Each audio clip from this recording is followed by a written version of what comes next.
Representative Marjorie Taylor Greene seems to be very, very confused. I'm going to show you a video here of her saying something very hateful and incorrect about former Mayor Pete Buttigieg and his husband. Take a look. And you know what? Pete Buttigieg can take his electric vehicles and his bicycles, and he and his husband can stay out of our girls' bathrooms. Yep.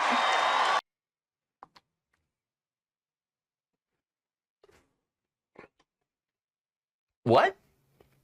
I'm sorry, but what is that? What does one thing have to do with the other? Why would he be in? Why would he be in the girls' bathroom? I don't understand. I don't get it. I don't get it. I mean, wow. For one, casual transphobia, right? And I guess homophobia as well. I mean, look, Pete Buttigieg and his husband are gay. They're not transgender. And if you're, by the way, if you're transgender, you identify as a woman, well, then you should be able to use the bathroom that corresponds with your identity. Simple as that. And trans women are women. You know why? Because all you're doing is you're going there to pee. That's it. In fact, look, I'm starting to be a believer in gender neutral bathrooms. They should be a thing. Why? Because we're all in there for the same reason to go to the bathroom. You're just there to pee. So we get in, we get out. In fact, the real crime that goes on in the bathrooms is the amount of people who either do not flush or they don't wash their hands. Wash your fucking hands, you sick, perverted bastards. Not washing your hands. Worst thing you could ever do. Worst thing you could ever do. All right, anyway.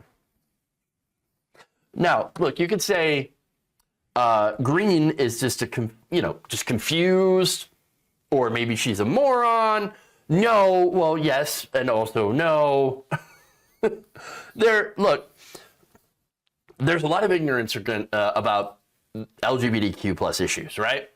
Especially about the bathroom bill, where this is now like, or the bathroom issue, which is a Republican talking point.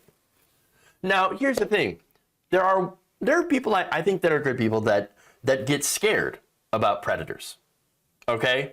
And because you have people, I mean, look, you do have an issue with sexual assault. You do have an issue with rape culture. You do have an issue with women that get attacked, right? And sexually assaulted and things like that. And so it's understandable that women will get scared. And I'm talking mainly cisgendered women on this one. But as I'm going to show you or illustrate to you, there's also an issue with transgender women being attacked in bathrooms specifically.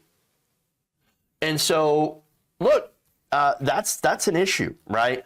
But going back to cisgendered women for a minute, yes, you do have a legitimate fear. I'm not gonna call a woman who fears being sexually assaulted a bad person simply for being afraid, especially when there's so much misinformation. There's so many people out there that are pushing a narrative, a transphobic narrative against, trans people, and trying to elicit that fear of a very real possibility of sexual assault. Not from trans people, because trans people are the victims more often than anywhere else, right?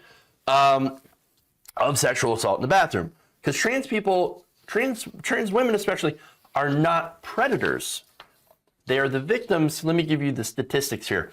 In a 2015 U.S. transgender survey, 47% of transgender people are sexually assaulted at some point in their lifetimes. That's disastrous. That same survey found out that 1 in 5 respondents who were incarcerated in jail, prison, or juvenile detention in the past year were sexually assaulted by facility staff during that time. 17% of respondents who stayed at one or more homeless shelters, because again, you have an issue with transgender youth being kicked out of their homes as a result of their parents. They were sexually assaulted at the shelter as a result of being transgender. Transgender people are also over 4 times more likely than cisgender people to experience violent victimization, including rape, sexual assault, aggravated, or simple assault, according to a more recent 2021 study done by the Williams Institute at UCLA School of Law. In addition, households with a transgender person had higher rates of property victimization than in cisgender households. And about half of all violent victimizations have not been reported to police, and yet transgender victims are as likely as cisgender victims to report violence to police, even though overall it's underreported. So look, none of this is to say that nobody cares, and I want to be very, very clear about this. Yes, people care about cisgender women being assaulted sexually. We do care about that.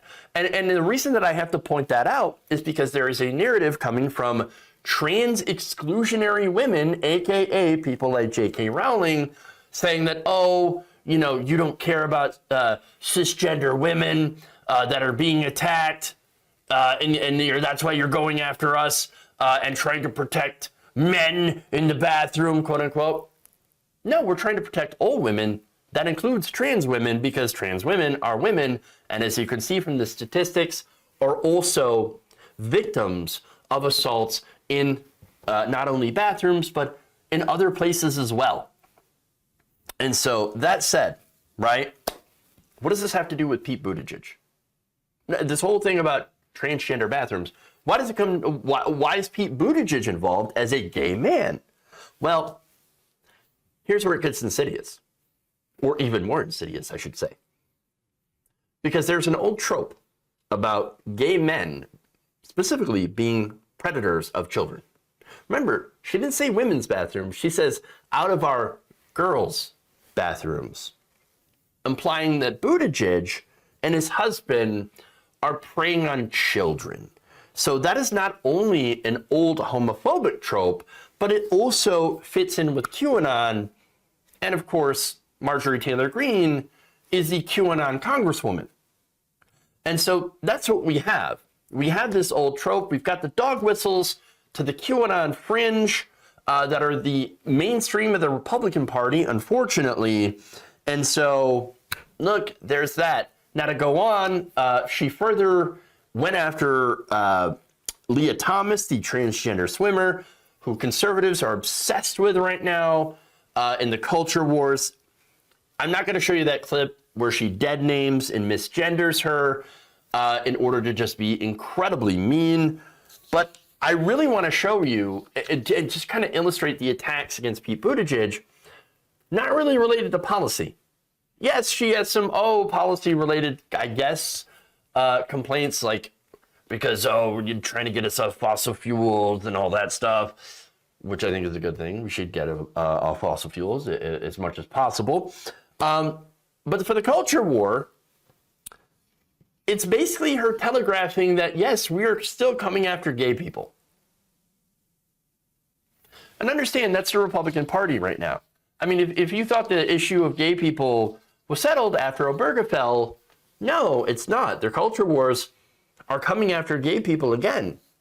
They're going after Pete Buttigieg and his husband just for the fact that they're gay, and of course tying that all with QAnon, which QAnon, if you're not familiar or if you're not quite sure what it is, it's basically the belief that Democrats are satanic pedophiles that go in and they kill and sexually assault children and drink their adrenochrome.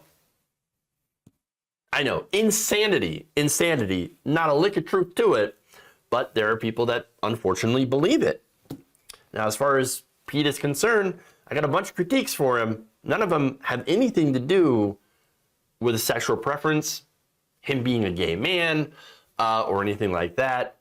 And so, if we only lived into a world where none of this actually mattered, where you had critiques on policy, I wish we lived in that world.